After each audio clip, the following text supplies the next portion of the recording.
Good morning, everyone. Students, we started chapter 3 Money and Credit from Economics, in which we have already covered two topics medium of exchange and money, in which we mainly discuss barter system, its limitation, and the introduction of money due to the limitations of barter system. So first of all, let's recall what was barter system, what were its limitation, and why money introduced.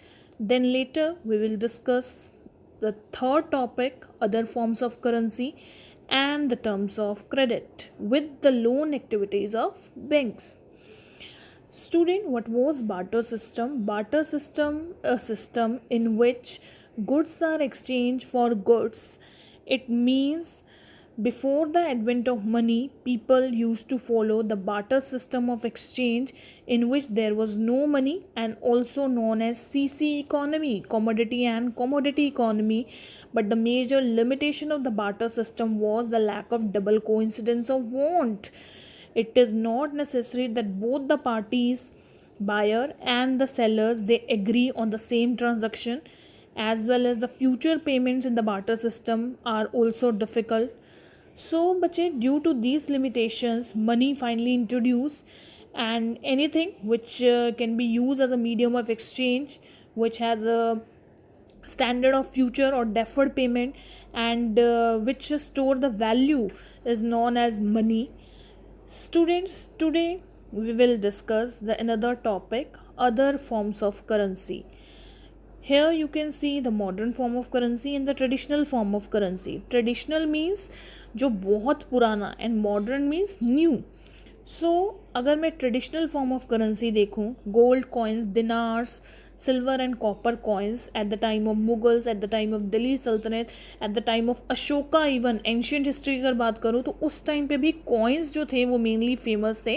That was a it means that is a traditional form of currency. But we are living in the modern era now, so we have a modern form of currency like paper notes. We have the different denomination from rupees 1, then 5, then 10 to 2000. हमारे पास different notes हैं, paper notes. We have coins also. And the main thing is deposits. It means we can deposit our cash into the bank account, which was not possible in the ancient, even in the medieval time. So we have ATMs, debits, credit card, plastic money भी है हमारे पास. So modern form of currency is better than the traditional form of currency where only the coins were famous. But now we have notes, we have deposits, FDs, DDs, and the so many mutual fund and many other options we have. So student, what are demand deposits? Demand deposits are the deposit which we encash by the account holder any time. It means जिसे हम कभी भी withdraw करवा सकते हैं अपनी demand पे, उसे हम डिमांड डिपॉजिट बोल रहे हैं. नेम से ही क्लियर होगा, demand deposit which can be encashed any time by the account holder, and it is also a medium of exchange, easily acceptable. And student, DD account offer greater liquidity and ease as compared to term deposit.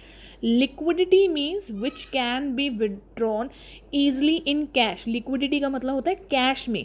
तो DD, demand deposit, हमने एक पैसा जमा करवाया, ठीक है, account में, और वो हमें विड्रॉ करवा रहे हैं जब हमें चाहिए. तो बच्चे, ये लिक्विडिटी तो है. इट मीन्स हमारे जो डिपॉजिट है it can easily be converted into cash. That is why we are saying it's demand deposit as compare to term deposit और FDs. FDs क्या होती हैं, जिसमें हम एक लमसम अमाउंट डिपॉजिट करवाते हैं. बट FD, वैसे तो आजकल FDs भी बहुत ईजिली विड्रॉ हो जाती हैं, but as compare to FD the DDs they offer the greater liquidity.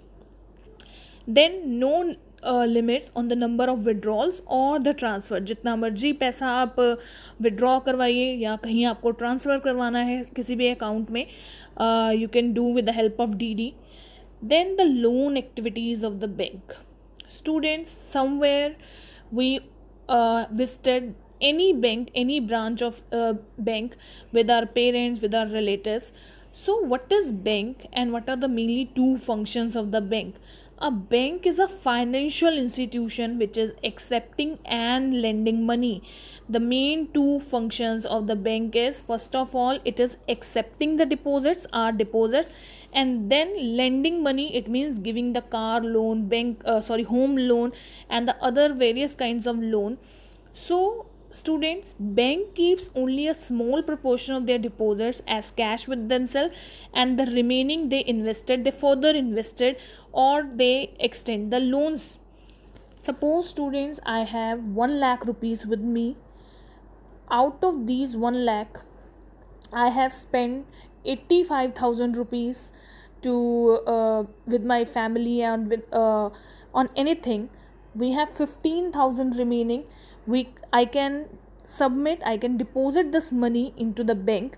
15,000 रुपये मैं बैंक में जमा करवा सकती हूँ. This is the deposit. और सपोज़ मेरे पास पैसा नहीं है या कम पैसे हैं, मुझे कहीं बिजनेस इन्वेस्ट करना है बिजनेस में, तो मैं बैंक से पैसे ले भी सकती हूँ as a loan.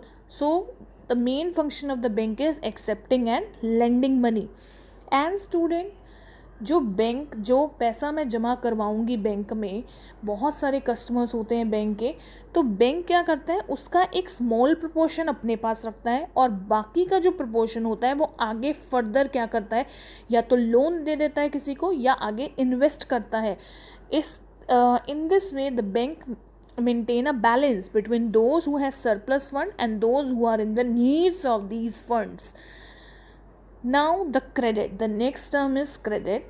I told you that the chapter is divided into two parts. The first one is money and then credit. And what is credit? A credit is an agreement in which the lender supplies the borrower with money, goods or services in return for the promise of future payment. And cheap and affordable credit is crucial for the country's development. Credit का मतलब होता है बच्चे उधार लेना. We can take loans from the bank, we can take loans from our relatives, from our friend. So this is a credit, this is an agreement जहाँ पे जो lender है, in which the lender supplies the borrower with the money or with the goods or the services with the promise कि वो money future में हमें वापस हो जाएगी. And student, credit has its own unique role for the development. Cheap and affordable credit is crucial for the country's development. It means, student, first of all I want to tell you that we have two sources of credit, the formal sources and the informal sources of credit. It means, suppose I need money, I can take it either from the bank और from my relatives, friends और any other person.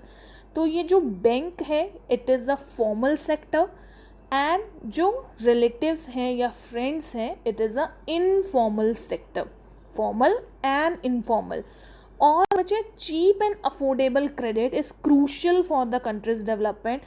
जब मुझे पता है कि मुझे उधार लेना है कहीं से पैसा, तो जो सामने वाला पर्सन है वो मुझसे इंटरेस्ट भी लेगा.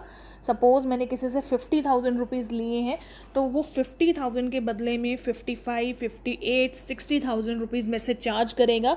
एज इट मीन्स इंटरेस्ट भी वो मुझसे चार्ज करेगा.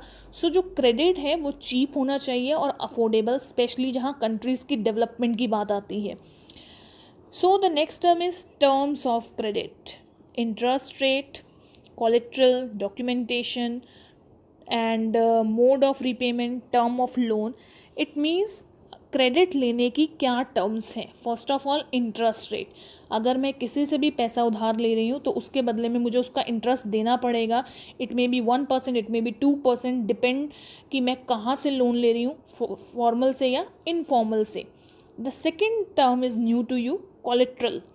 बच्चे, कोलेट्रल क्या होता है? It may be any asset, it may be any gold और it may be anything. कुछ भी ऐसी चीज़ जब मैं किसी से लोन ले रही हूँ तो उसके बदले में मुझे कुछ ना कुछ एज अ सिक्योरिटी रखनी होगी. स्पेशली स्टूडेंट, बैंक में अगर मैं लोन लेती हूँ तो बैंक फॉर्मल सेक्टर के अंडर इसीलिए तो आ रहा है क्योंकि बैंक से लोन लेना इज़ नॉट एन ईजी, बहुत ईजी नहीं है बैंक से लोन लेना। सबसे पहले वो कोलेट्रल की डिमांड करेंगे कि भाई आप क्या गिरवी रखोगे बदले में।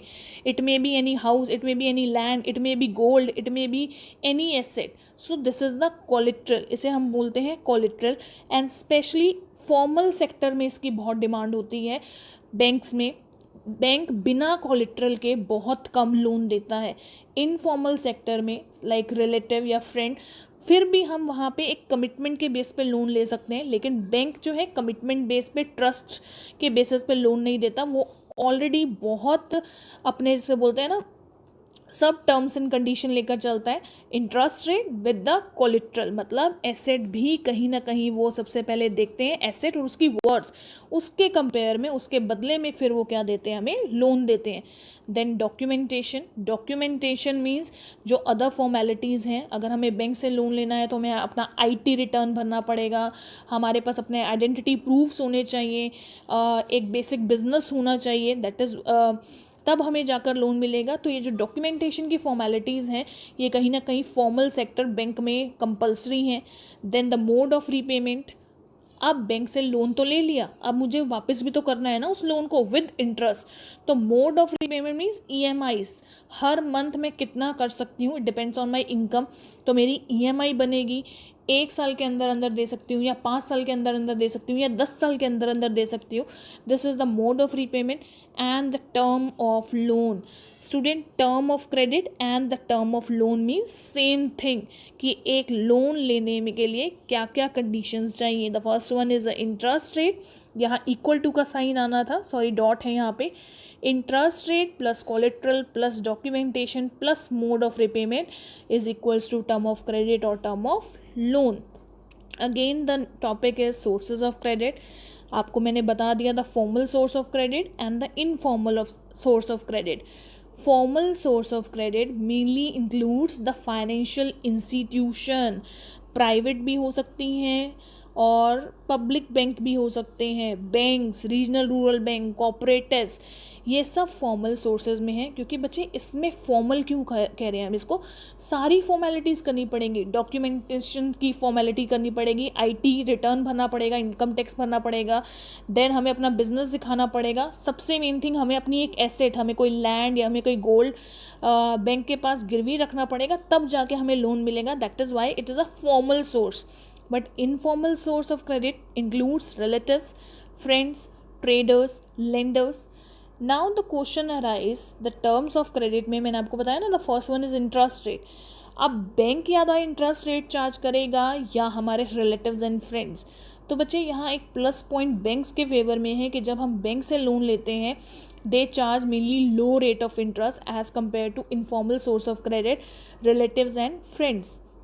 रिलेटिव, फ्रेंड्स, ट्रेडर, लेंडर्स या जितना भी कोई भी इनफॉर्मल सोर्स ऑफ क्रेडिट है वो हाई रेट चार्ज करते हैं एज़ कम्पेयर टू बैंक्स, क्योंकि बैंक सीधा सीधा कनेक्टेड है रिजर्व बैंक ऑफ इंडिया से, which is the apex institution. और बच्चे रिजर्व बैंक ऑफ इंडिया ही ये जो इंटरेस्ट रेट है फ्लक्चुएट होती है, कभी बढ़ती है कभी बैंक की घटती है, वो RBI के ऊपर डिपेंड करता है। नेक्स्ट वीडियो में मैं आपको बहुत डिटेल में बताऊंगी रिजर्व बैंक और इंटरेस्ट रेट कैसे फिक्स होती है। Then follow well defined rules and procedure and don't follow any rules and procedure. मैंने आपको बता दिया कि फॉर्मल सोर्सेज में सारी फॉर्मेलिटीज़ करना ज़रूरी है, so it's rules and it's follow the rules and procedure, but the informal source of credit they don't follow any rules and procedure. So I hope this topic is clear to you. Today's topic is clear to you. In online classes, if you have any doubt regarding DD, FD or the loan activities of the bank, we can discuss it in detail. So if you have any doubt, student, you can take. Thank you, students.